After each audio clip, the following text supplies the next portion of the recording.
lagi di podcast Kata Konselor, menuang rasa melalui kata. Oke teman-teman yang belum menonton episode yang kemarin, tonton dulu ya, karena ini saling berkaitan dan berkesinambungan ya teman-teman.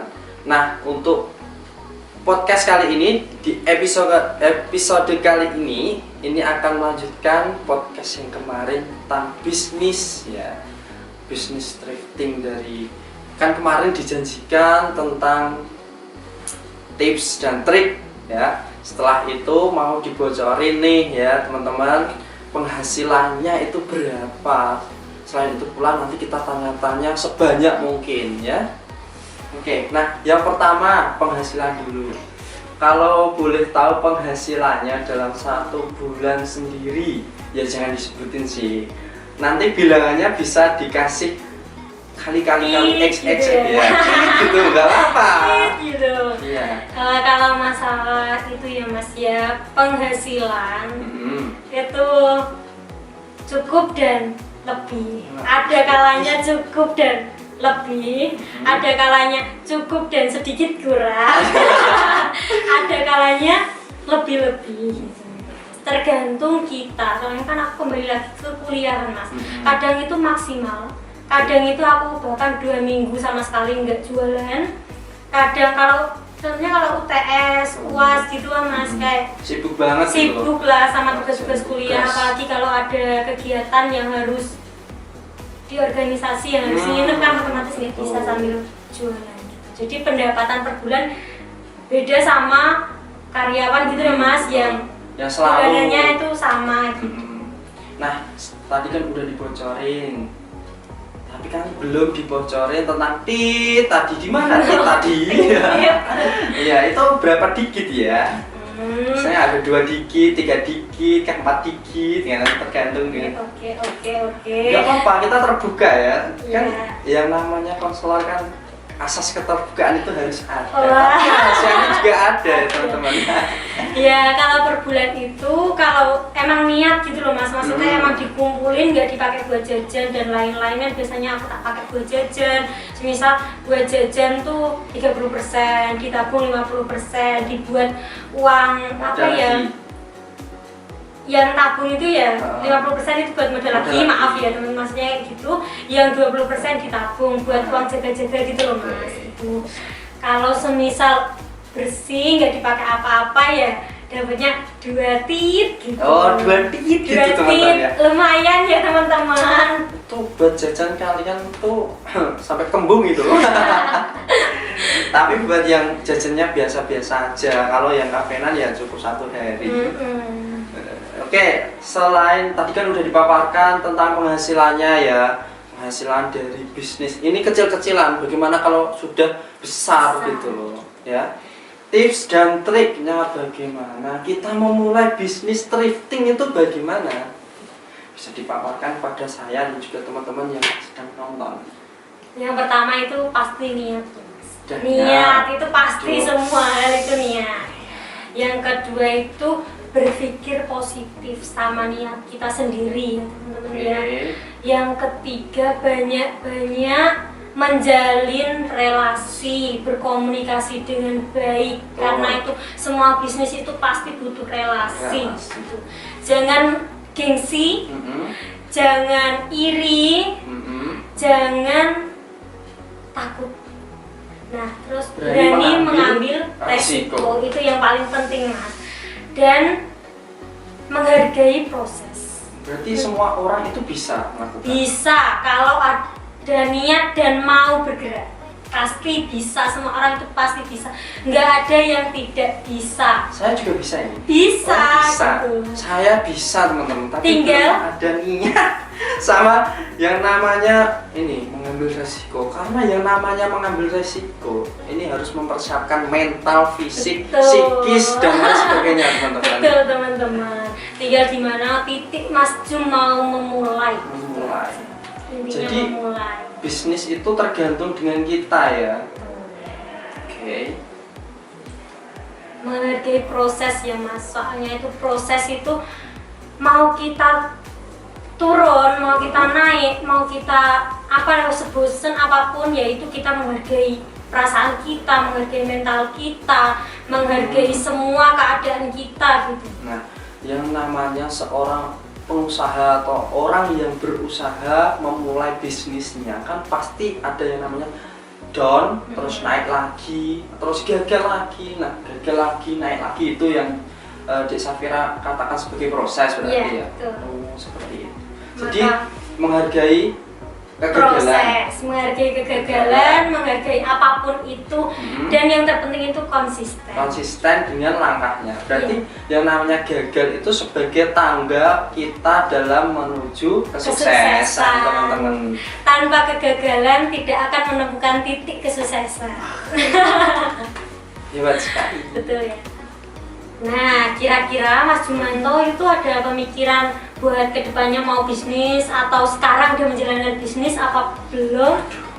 Untuk pemikirannya sudah deh. Ini tapi belum menjalankan. Nah, mau tahu nggak pemikiran saya itu tentang bisnis apa gitu lah? Mau banget dong, pasti Mau. teman-teman juga udah kepo juga kan dari tadi aku yang sharing sendiri, Mas Jumanto belum. Nah, dulu itu teman-teman. Nah, pada sini nggak apa-apa ya? Oh, nggak apa-apa. Ya, saling berhadapan-hadapan. Jadi dulu itu saya punya pemikiran untuk membuat sebuah produk jam tangan dari bahan sisa atau limbah sisa, hasil samping. Beda ya, hasil samping dengan limbah, teman-teman. Kalau hasil samping itu potong-potongan atau sisa. Kalau limbah itu sudah terpakai, itu bekas itu, teman-teman. Nah, itu sebuah jam tangan dari bambu. Nah, itu kan inovasi terbaru ya, teman-teman. Itu kan dibuat jam tangan untuk namanya mengurangi pemakaian. Yang pertama ada karet, pemakaian terus besi dan aluminium dan lain sebagainya gitu. Memanfaatkan hasil samping berupa tadi potong-potongan bambu disulap menjadi jam tangan yang estetik gitu. Keren Punya Mas. pemikiran seperti itu tapi belum terrealisasikan sampai sekarang gitu. Aku itu gimana aja waktuku gitu. Ngomong-ngomong tadi kan Mas Jun bilang kalau rencananya itu belum terrealisasikan sampai sekarang. Nah, bisa dijelaskan sama saya dan teman-teman kenapa kok bisa belum terrealisasikan, kendala apa yang Mas Jun Alami ya, Oke. betul. Nah, teman-teman, di sini saya lebih menekankan untuk fokus ke akademik saya atau fokus ke kuliah saya terlebih dahulu. Mungkin suatu saat kalau memang itu sudah ada waktu yang tepat, ya teman-teman, itu nanti akan terrealisasikan. Bisa kok, tapi belum gitu, memang belum. Karena memang ini untuk mengejar akademik saya terlebih dahulu, menuntaskan terlebih dahulu. Jadi fokusnya itu benar-benar fokus ke satu gitu, tidak terpecah menjadi dua. Karena belum tentu kok, belum tentu setiap orang atau semua orang itu bisa membagi fokusnya gitu kan. Ya, betul. Nah, kalau tipe saya atau orang seperti saya itu fokusnya kalau fokus satu ya fokus satu dulu, setelah itu selesai baru berpindah gitu, berpindah ke kegiatan apa gitu. Kalau dipisah-pisah itu malah pecah kajet, teman-teman. Nah, Seperti gitu itu. ya. Dan kita sangat perlu menghargai Oh. atau mengapresiasi ya Mas ya, mengapresiasi orang lain, terus pilihan mereka yang dia kerjakan itu harus kita hargai. Jangan samakan orang lain sama kita. Bahkan betul. aku sama Mas Jun sangat-sangat berbeda gitu ya. Berbeda. Kalau aku itu bisa maksudnya itu memilih untuk mencabang dua, kalau Mas Jun fokus satu dulu. Karena kan yang namanya fokus kan ya Susah gitu, tapi tujuannya sama ya Mas, Tujuannya menjadi sama. sukses. Amin. Amin. Tujuannya memang sama, teman-teman, tapi dalam berprosesnya kan memang berbeda-beda. Setiap orang kan berbeda, Betul, ideologinya pasti. berbeda, pemikiran juga berbeda, caranya pun juga berbeda. Pasti prosesnya Nah, berbeda. Jangan samakan kita dengan orang lain, karena diri kita itu bukan diri orang lain, teman-teman. Seperti itu. Karena cara kita dalam menghargai diri kita, cara kita untuk meraih kesuksesan itu tidak sama dengan orang lain gitu loh. Ya, Seperti itu. keren Mas Nanda. Keren kamu dek. Keren semua. Oke, tanya lagi nih, boleh ya? Boleh. Mumpung ada soalnya. Nah, bagaimana kita menghadapi dalam kegagalan, contohnya kegagalan usaha kita gitu loh, biar kita tidak down, terlalu down.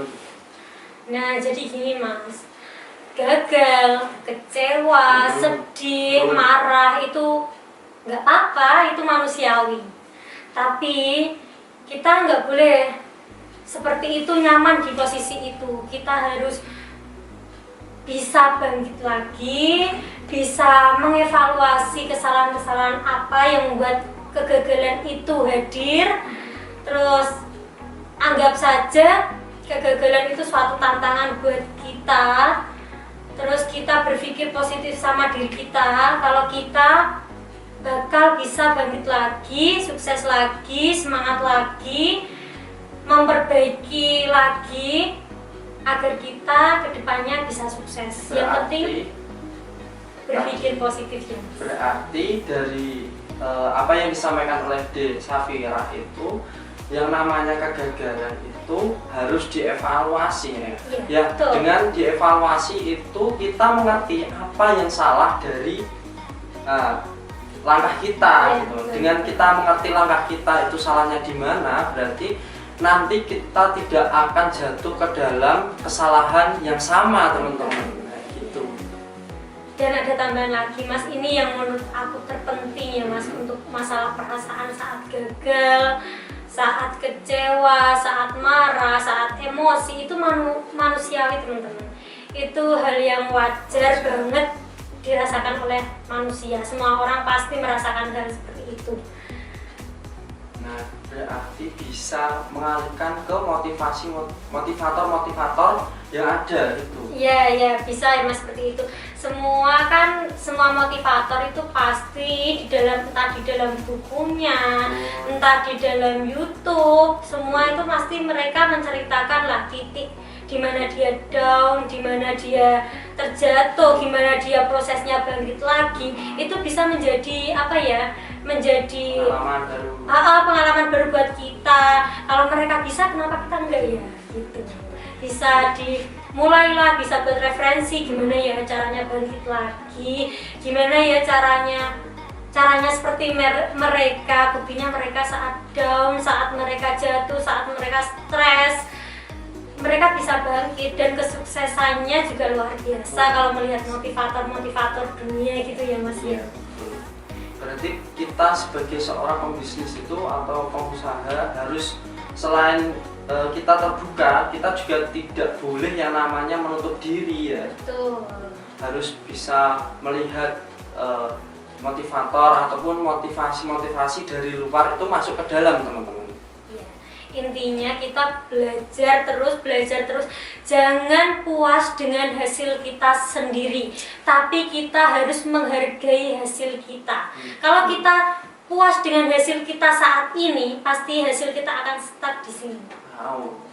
Betul. Harus ada perkembangan, harus ada pembelajaran, pembaruan dari sisi manapun ya Mas, karena kita belajar itu bukan hanya dari orang yang lebih tua dari kita, bahkan ada pembisnis muda yang di bawah kita Mas, dan yang suksesnya itu nggak kalah sama orang-orang yang di atas kita. Bisa dijadikan contoh untuk kita merangkak ke sana, teman-teman ya. Makanya kita harus belajar sama hal yang positif, kita harus mendekati hal-hal yang positif agar kehidupan kita positif, pikiran kita positif, dan yang kita jalankan positif. Ya Mas ya. Tuh, kayak kamu loh positif. Amin. Mas Jumanto juga positif. Oke, mungkin cukup ya bincang-bincang kita pada podcast di episode ini. Mungkin kalau memang teman-teman mau lagi, maksudnya memang masih tertarik dan ingin lagi membahas tentang bisnis lebih dalam lagi, bisa di episode selanjutnya. Kita rencanakan terlebih dahulu. Jangan lupa ya teman-teman, sebelum kalian meninggalkan video ini, jangan lupa like, share, subscribe, komen, dan itu kan ada loncengnya itu dipencet ya, biar kalau ada notifikasi itu langsung masuk teman-teman ya. See you next time teman-teman.